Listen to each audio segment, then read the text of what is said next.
ห่างหายไปโดนเลยบ่ได้เฮ็ดอาหารมื้อนี้สิพาหมู่เพื่อนไปเฮ็ดพะโล้เป็ด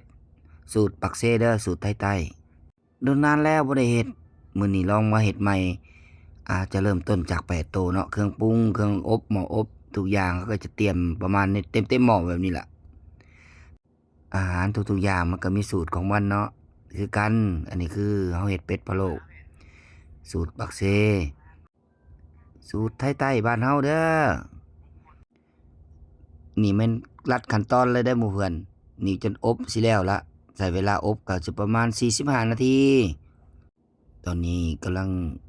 ตักออกหรือเซอออกจากหม้ออยากให้หมู่เพื่อนอยู่ใกล้ๆได้กลิ่นหอมหอมๆบอกเลยหมู่เพื่อนต้องมีโอกาสได้มาลองจักครั้งหนึ่งสูตรเป็ดพะโล้ของพวกเรา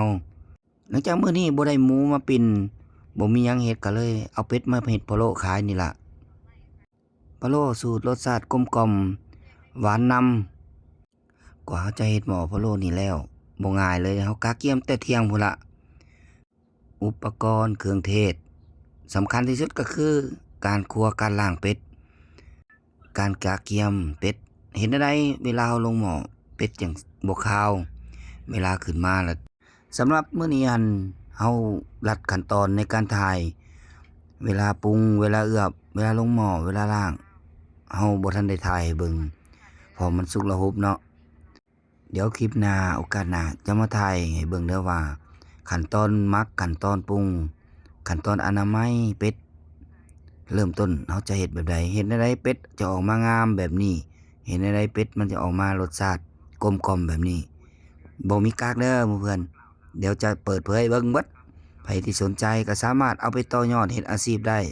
สำหรับคนที่มักรสชาติสไตล์แบบนี้เนาะเราบ่ได้เว้าว่าของเราต้องแซ่บเนื้อหมูแต่เราเชื่อว่าของเรา เวลากินกับข้าวบ่ลงใส่หมี่เป็ดบ่ลงใส่เส้นเผอบ่น้ำเผอน้ำซุปบ่โอ้ข้อยบอกโลดกินแล้วต้องติดใจผ่านการอบ45นาทีแล้วเรียบร้อยเบิดในอุณหภูมิที่เราตั้งไว้เราจะได้อยู่ประมาณนี้แหละเป็ดพะโล้สูตรปากแซ่